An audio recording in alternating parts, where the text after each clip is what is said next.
cookies. I'm somewhere else besides inside of my room today. Look at this.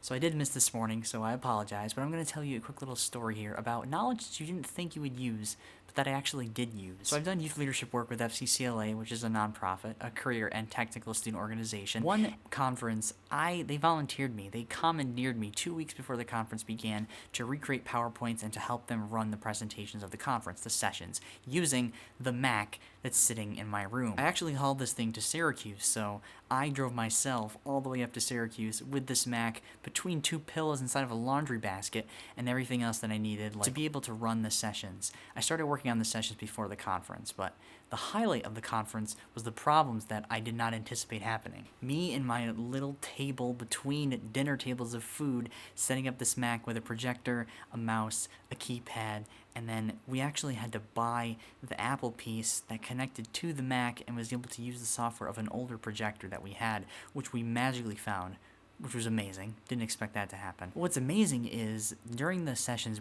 there was this glitch error with the Mac, and the fact that when you use PowerPoint, versions of PowerPoint on a Mac, and you want to use an old projector, the software isn't always compatible. So what ended up happening was I had to drag the PowerPoint off screen on the Mac screen I could see so that it went to some imaginary Mac screen in the computer software that showed up on the projector. And it worked.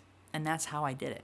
If you've heard of Move It for WSKG through New York, you probably have seen the playlist at the bottom of the channel that shows, on my main channel, that shows all of the Move It videos I was a part of for season 1 and 2 when I was in high school. What's fascinating to me is I actually went back to volunteer at a university near me, and they had a Mac set up with a television. What I didn't expect was to encounter the same exact problem when I decided to volunteer. It's not like they told me they were going to have this problem. It just as so happened, and I went, hey, that's happened to me one time before, and I was able to solve it. So you can see how knowledge that we often learn comes full circle in ways that we don't expect. And I guess the point of learning, sneeze into your arm. That's pretty amazing. When you have pieces of knowledge that you learn at first and then you later apply them and you didn't expect to learn. It's not often the knowledge and content itself, it's the lessons inside. I read a Seth Godin post today on his daily post on his website. He said there's a difference between pattern matching and pattern recognition. Pattern recognition is seeing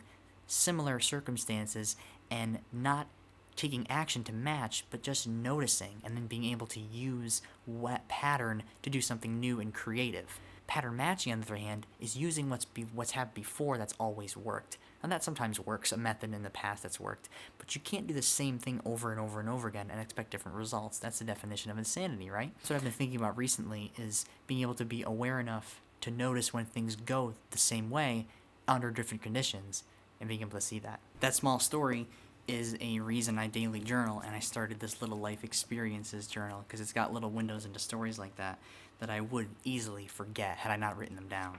Another benefit of journaling random events. What about you? Is there anything similar sounding with what I'm saying? Stories that come up, situations that come up, technology, mishaps, anything? What do you think about recognition in patterns versus matching in patterns? Interesting when I see people doing different things and then the consistencies in those different things they're doing that both result in fruition and creativity and achievement. It's very, very fascinating. So that's all. That was my main thought and story for you today. Just that idea. No, I gotta make something for tomorrow because this is going up and you're seeing it. You're probably seeing it the next day. Keep being you. Don't forget to be awesome. I will wipe my nose. I will see you guys tomorrow. Everybody Palka, and maybe you'll be able to watch the next video immediately because I gotta think of something to have up for you the next day, not today, because this video is for today. Alright, I might shoot out here more often. It's kinda quiet. Except for the water cooler in the corner making that humming. I honestly wonder how much that's showing up. Oh well. Everybody Palka.